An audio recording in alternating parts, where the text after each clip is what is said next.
On débute nos rencontres. On est en compagnie du conseiller d'arrondissement Martin Hervé du district du numéro 15, pardon. Martin, ça va bien ce matin? Ça va très bien. Écoute, on va débuter avec, avant de parler de la pêche blanche, parce que ça va être un peu c'est un peu la nature de notre rencontre. On va discuter du boulevard Grande-Baie-Sud. On sait qu'il y a eu des modifications en ce début d'année. Depuis le 8 janvier, la limite pour la portion du couche-tard à la côte, pas à la côte Beaulieu, à l'ancien poulet frit, a passé de 70 à 50 km/h. Oui. Ça a généré quelques réactions, mais assez contrôlées, je dirais. Qu'est-ce qui a motivé cette décision-là? D'abord, la décision amenée du ministère. Il faut comprendre que c'est une emprise qui appartient au ministère des Transports. Vous savez, ça fait plusieurs années que ce dossier-là est en marche. Ça fait au moins 10-12 ans. Mm-hmm. Là, on commence, eux ont accepté de réduire. D'abord, lorsque nous autres, on est rentrés en poste, ils ont voulu nous rencontrer. Fait ils nous ont présenté le projet pour le boulevard, parce qu'il n'y a pas rien que la problématique de la vitesse au boulevard. Il y a le réaménagement aussi. Le réaménagement, il y a l'affaissement aussi qui se fait du côté nord en montant. Oui. On a parlé de tout ça. Fait que là, eux, à partir de ça, ils avaient décidé de réduire la vitesse. Fait que nous, c'est sûr que la vitesse, c'était une partie du problème, mais c'était pas seulement là. Il fallait aussi réaménager le boulevard pour que ça soit sécuritaire, puis réparer aussi les parties. Présentement, hier à soir, on a eu une consultation avec tous les gens parce que ça faisait plusieurs années qu'ils le demandaient. Là, on a réussi à avancer concernant le réaménagement, c'est-à-dire que là, on sait comment que les gens voient ça. On sait aussi quelle place que nous pouvons arrêter. Et là, on va voir, on va poursuivre le dossier. C'est sûr que ça ne se fera pas cet été, là. Hein? OK. Par contre, cet été, le ministère devrait refaire une couche d'asphalte du côté nord, mais c'est pas ça qui va régler le problème. Mais en tout cas, si on est capable de régler, c'est temporaire, c'est ça. Puis ensuite, nous, on va continuer le dossier pour avancer puis essayer de faire ça sécuritaire. Puis que les gens aussi soient satisfaits, là, parce qu'il n'y a pas rien que la problématique du boulevard. On a la problématique Beaulieu, l'entrée pour les gens. Il faut mettre ça sécuritaire et Sainte-Suzanne aussi. Oui. Donc, il y aura du développement à surveiller pour le boulevard. On dit, bon, ça ne sera pas pour cet été. Quand on parle de réaménagement, ça va impliquer quoi? Parce qu'il va falloir fermer des voies, possiblement même le boulevard au complet. Écoute, là, présentement, là, il y a plusieurs...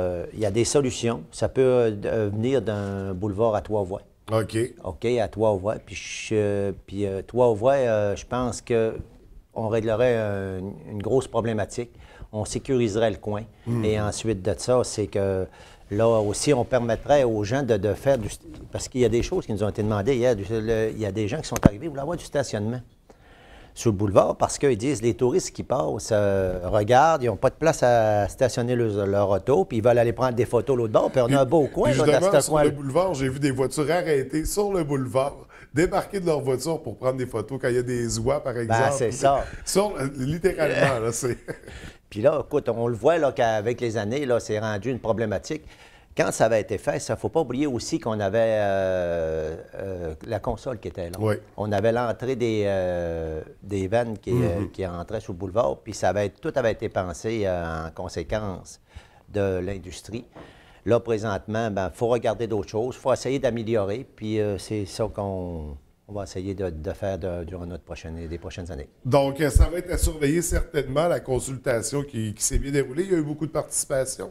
Oui, c'était très bon, On avait les gens du ministère, on avait une représentante du député aussi qui était là. Puis là, vous savez, c'est un dossier qui peut être très politique, là. La ville, l'emprise qu'on a, c'est le ministère, c'est c'est le ministère qui décide sur les recommandations de l'arrondissement. Absolument. Donc, c'est un travail qui se fait en étroite collaboration. Bien sûr, on va surveiller le dossier. Le boulevard, c'est pas mal l'artère principale ici à la baie. On va discuter ce matin, Martin, de pêche blanche. En fait, on sait que cette semaine a débuté l'embarquement du côté du secteur Grande-Baie. Ça fait déjà 2 jours. D'abord, on va faire un petit retour. C'était la soirée d'ouverture de la pêche aux poissons de fond vendredi dernier. Soirée, près de 500 personnes qui sont présentées au Vieux-Théâtre. Bien sûr, tu étais présent, Mme Néron également. Comment ça s'est déroulé? Bien, ça s'est très bien déroulé. On s'aperçoit qu'il y a beaucoup d'amateurs de pêche. C'est une activité qui est très bénéfique Oui. au niveau de la pêche blanche. Il faut comprendre aussi que Ville-Saguenay met au-dessus d'un demi-million. Juste à préparer le site, là, le déneigement, tout est problématique parce que nous, une fois qu'on s'est assuré la sécurité, l'épaisseur de la glace, c'est là qu'on remet à contact nature le temps de la pêche. Oui. Faut comprendre aussi que cette année, lorsqu'on a commencé, vous savez, ça a commencé avec la fameuse réunion qu'on a eue au palais municipal. Là, ça faisait 2 semaines que j'étais élu. Puis là, je me suis ramassé dans une assemblée avec une réglementation qui avait été retardée par l'ancienne administration. Qui a été présentée assez tardivement. Oui, fait que là, on a fait ce que c'est qu'on devait faire. Ouais. Là, on a pris ça, comme je vous dis, les gens avaient beaucoup de crainte. Puis il y avait beaucoup aussi de la rogne, parce que, écoute, il y a des réglementations concernant la pesée, là, que les gens, si on les aurait préparées au mois de mars l'année passée, possiblement que la problématique cette année, il y en a plusieurs qui se seraient mis à jour, puis ça aurait été moins compliqué. Tout à fait. On s'est ramassé aussi qu'avec des spécifications au niveau de l'épaisseur de la glace. Parce qu'il faut bien comprendre, lorsque la pesée s'était faite l'année passée, c'était pour permettre aux gens d'entrer plus de bonheur. Mais ils se sont ramassés avec des surprises au niveau des poids des cabanes. Il y avait des cabanes qui pesaient et qui avaient des poids réglementaires 2000, 3000 livres. Il y en avait, par contre, qui avaient 12 000 livres. Il y en a même qui avaient 20 000 livres. Ça commence à faire des cabanes. Il faut bien comprendre que c'est seulement... on joue sur une grande surface. C'est pas un lac. C'est un fjord. Puis en plus de ça, il y a beaucoup d'eau. Il y a beaucoup d'eau. Puis l'épaisseur de la glace, elle n'est pas pareille. Ça, j'ai appris beaucoup de choses cette année dans l'épaisseur de la glace. Il y a des places qu'on entrait qui faisaient, écoute, la glace, il y avait un 12 pouces, des places qui avaient 10 pouces, d'autres places qui avaient 6 pouces. Puis c'était toujours la même surface. La même surface. Fait que là, c'est pour ça d'ailleurs qu'on a instauré au niveau du glaçage pour augmenter l'épaisseur. Oui.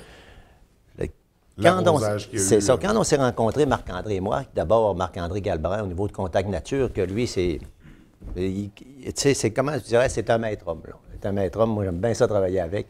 On s'est rencontrés tous les deux, j'ai dit là, Marc-André, j'ai dit, vous autres, vous avez la charge de la pêche blanche. Il dit, on va s'organiser pour qu'on ait des gens qui participent à la pêche dans un comité.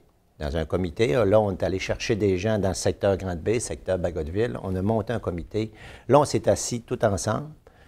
Puis là, on a sorti des idées. Puis ensuite de ça, on a sorti aussi l'histoire aussi de l'épaisseur de la glace. Parce que la Ville l'avait déjà essayé ultérieurement, mais la manière que ça s'était fait, ça n'avait pas fonctionné. Là, nous autres, on est allé chercher des experts parce qu'ici, dans la Ville de la Baie, on a des experts. Hein? On a des gens de la glace qui en font, qui travaillent dans le Nord, puis qui en faisaient déjà. Fait qu'on est allé chez ces gens-là, on s'est fait expliquer comment fonctionner, puis on a commencé cette année. Moi, il y avait 2 pompes à la Ville, on a fait racheter 2 autres, puis là, on a commencé. C'est sûr qu'on a eu la température. Les gens disaient, ah, il fait moins 20, ça va monter vite. Non, c'est pas de même que ça fonctionne. La barrière est à moins 18. Mais on a eu des plus 5 aussi. Oui, ben ça, c'était à la fin. Là. C'est quand on se préparait, on dit, on va être bon, on va les faire rentrer un petit peu avant, puis là, 2 journées, ma foi, ça descend. Fait que, tout ça pour vous dire qu'au niveau de l'épaisseur de la glace, ça a fonctionné. OK? Puis là, cette année, on était en projet pilote. Là, on a essayé des choses qui ont fonctionné. Il y en a qui ont moins bien fonctionné. Mais lorsqu'on va faire, mais que la saison soit finie, on va tous se réunir, puis là, on va tout refaire notre saison pour présenter aux gens, puis leur donner les informations plus de bonheur que l'année passée pour que les gens puissent se préparer. Puis nous, en même temps, ben, on va avoir plus une expertise qui va nous permettre que ça soit plus sécuritaire. Puis le but, là, c'est toujours redonner aux gens le site le plus rapidement possible.